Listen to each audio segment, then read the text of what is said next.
Assalamualaikum warahmatullahi wabarakatuh. Selamat siang anak-anakku sekalian. Semoga kalian selalu sehat dan selalu menjaga protokol kesehatan. Jangan lupa cuci tangan sebelum melakukan dan sesudah melakukan pekerjaan dengan sabun. Baiklah anak-anakku sekalian, hari ini kita lanjutkan materi kita yaitu klasifikasi materi. Untuk pembelajaran hari ini, dengarkan dulu video yang akan Ibu berikan dan ada tugas di akhir video. Silahkan didengarkan. Nah teman-teman, belajar IPA itu tidak sulit kan? Bahkan belajar IPA itu asyik loh karena ada di sekitar kita. Semakin kita banyak belajar, kita akan semakin takjub dengan ciptaan Allah. Sehingga iman kita akan semakin bertambah. Pada kesempatan kali ini, kita akan mempelajari bab 3 yaitu tentang klasifikasi materi dan perubahannya. Setelah mempelajari materi kali ini, diharapkan mampu untuk membedakan wujud zat, kemudian mampu membedakan antara unsur, senyawa, dan campuran. Untuk mengawali pembelajaran kita kali ini, kita review dulu wujud-wujud benda yang ada di sekitar kita. Wujud benda yang ada di sekitar kita dibedakan menjadi 3 jenis, yaitu benda berwujud padat, kemudian benda berwujud cair, dan benda berwujud gas. Contoh benda yang berwujud padat diantaranya batu, kerikil, meja, pensil. Kemudian contoh benda yang berwujud cair ada air minum, sirup, minyak goreng. Dan benda yang berwujud gas ada asap, kemudian udara di dalam balon, oksigen, nitrogen, dan lain-lain. Kemudian kita pelajari sifat benda berdasarkan wujud padat, cair, dan gas adalah sebagai berikut. Benda yang berwujud padat memiliki sifat, bentuk, dan volumenya tetap, kemudian tidak dapat dimampatkan dan tidak dapat mengalir. Sedangkan benda yang berwujud cair memiliki sifat, bentuknya berubah-ubah sesuai dengan wadahnya, volumenya tetap, tidak dapat dimampatkan, dapat mengalir. Sedangkan benda yang berwujud gas memiliki sifat, bentuk dan volumenya berubah-ubah sesuai dengan ruang yang ditempati, kemudian dapat dimampatkan. Berdasarkan susunan molekulnya, benda yang berwujud padat ini memiliki molekul letaknya sangat berdekatan dan sangat teratur, sehingga ketika kita pindahkan dari satu tempat ke tempat yang lain, maka benda yang berwujud padat memiliki volume dan bentuk yang tetap. Sedangkan pada benda yang berwujud cair, letak molekul-molekulnya agak berjauhan dan tidak teratur, sehingga ketika benda cair ini kita pindahkan dari satu tempat ke tempat yang lain, maka bentuknya akan berubah, namun volumenya tetap. Sedangkan benda yang berwujud gas memiliki molekul yang letaknya sangat berjauhan dan tidak teratur, sehingga volume dan bentuknya mudah berubah ketika berpindah tempat.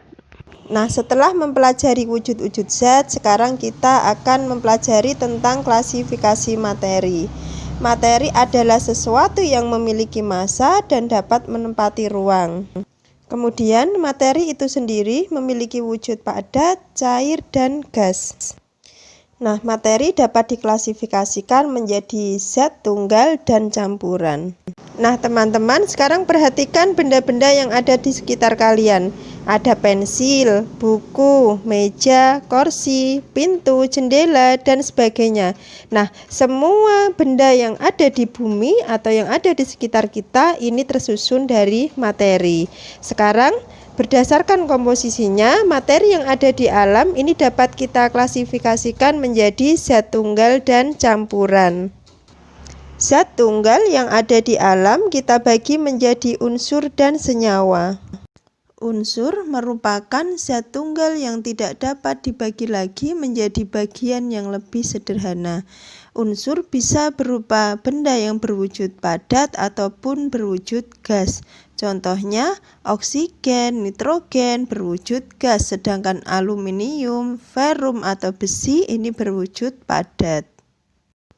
Unsur yang ada di alam dibagi menjadi 2 jenis, yaitu unsur logam dan unsur non-logam. Yang termasuk unsur logam diantaranya ada aluminium, barium, besi atau nama latinnya ferum, emas atau nama latinnya aurum, kalium, kalsium, kromium, magnesium, mangan, natrium, dan nikel. Berikutnya unsur non-logam diantaranya ada belerang, bromin, fluorin, fosfor, helium, hidrogen, karbon, klorin, neon, nitrogen, oksigen, dan iodin. Pemberian nama unsur menggunakan bahasa Latin berdasarkan nama penemu pertamanya atau tempat ditemukannya unsur tersebut. Contohnya, bohrium ditemukan oleh seorang ilmuwan yang bernama Niels Bohr. Sedangkan simbol unsur yang digunakan secara internasional adalah simbol unsur menurut Berzelius. Cara pemberian lambang unsur menurut Berzelius adalah sebagai berikut. Setiap unsur dilambangkan dengan satu huruf, yaitu huruf awal dari nama latinnya. Huruf awal ditulis dengan huruf kapital atau huruf besar. Contoh, karbon nama latinnya carbon dan diberikan lambang C besar. Untuk unsur yang memiliki huruf awal sama, diberikan satu huruf kecil dari nama unsur tersebut. Contohnya, kalsium nama latinnya kalsium, karena huruf C ini sudah digunakan untuk karbon, maka menggunakan aturan yang kedua, yaitu menggunakan huruf awal C kemudian diikuti huruf berikutnya, yaitu A kecil. Unsur-unsur yang sudah ditemukan kemudian disusun dalam bentuk sistem periodik unsur. Perhatikan sistem periodik unsur berikut ini. Unsur-unsur yang memiliki sifat yang hampir sama ini diletakkan dalam satu kolom. Unsur-unsur logam terletak di bagian kiri ya dan diberi simbol warna biru. Sedangkan unsur-unsur non-logam ini terletak di bagian kanan atas dan diberi simbol warna kuning. Sedangkan unsur semi-logam yang diberikan warna hijau. Nah, berikut ini perbedaan unsur logam dan non-logam. Unsur logam berwujud padat kecuali raksa berbentuk cair, kemudian unsur non-logam dapat berwujud padat, cair, atau gas. Unsur logam bersifat kuat dan dapat ditempa, sedangkan unsur non-logam bersifat rapuh dan tidak dapat ditempa. Unsur logam dapat menghantarkan listrik dan panas atau bersifat konduktor, sedangkan unsur non-logam tidak dapat menghantarkan listrik atau panas atau isolator, kecuali grafit. Nah, bagian terkecil dari unsur itu kita sebut sebagai atom. Di dalam gambar itu contoh susunan atom-atom kecil dari unsur. Selanjutnya adalah senyawa. Senyawa merupakan gabungan dari dua atau lebih atom-atom unsur melalui reaksi kimia. Contohnya NaCl atau garam dapur tersusun atas natrium atau Na dan klorin atau Cl melalui reaksi kimia. Contoh berikutnya air atau H2O ini tersusun atas 2 hidrogen dan 1 oksigen. Kedua unsur tersebut yaitu hidrogen dan oksigen melalui reaksi kimia kemudian bergabung menjadi H2O atau kita sebut air. Berikutnya campuran. Campuran adalah suatu materi yang terdiri atas 2 zat atau lebih yang masih mempunyai sifat zat asalnya. Contohnya susu coklat, garam beriodium, air teh, air garam, dan lain-lain. Campuran dibagi menjadi 2 jenis yaitu campuran homogen dan campuran heterogen. Campuran homogen yang sering kita jumpai misalnya larutan gula, larutan garam, kemudian sirup ya. Larutan sendiri ini tersusun atas pelarut dan zat yang terlarut. Pelarut misalkan air dan zat terlarut adalah garam atau gula. Pada larutan gula antara air dan gula ketika sudah tercampur ini sudah tidak dapat dibedakan lagi. Partikel zat terlarut ini tidak terlihat sehingga tidak dapat dibedakan dengan pelarutnya. Nah, ini yang kita sebut dengan campuran homogen. Kemudian campuran heterogen.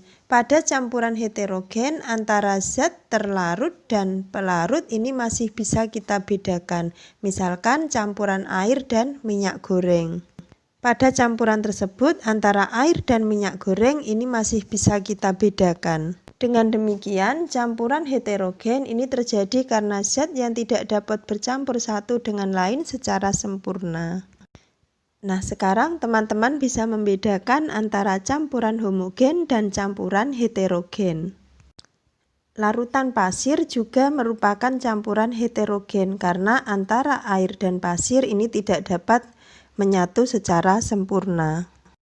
Nah teman-teman, insya Allah hari ini kita sudah belajar tentang klasifikasi materi, dan insya Allah pada pertemuan berikutnya kita akan mempelajari tentang cara memisahkan campuran dan perubahan pada benda atau materi. Nah, tugas teman-teman hari ini adalah silahkan di rumah membuat larutan gula, kopi, susu, minyak goreng, garam, dan pasir atau tanah. Jika memiliki gelas yang berwarna bening, boleh ditaruh gelas tersebut kemudian diberi tulisan jenis larutannya. Kemudian dari hasil Demikianlah materi kita hari ini. Silahkan dikerjakan tugasnya di Google Classroom dan difoto diserahkan di Google Classroom. Selamat siang, jangan lupa cuci tangan sebelum dan sesudah melakukan kegiatan. Wassalamualaikum warahmatullahi wabarakatuh.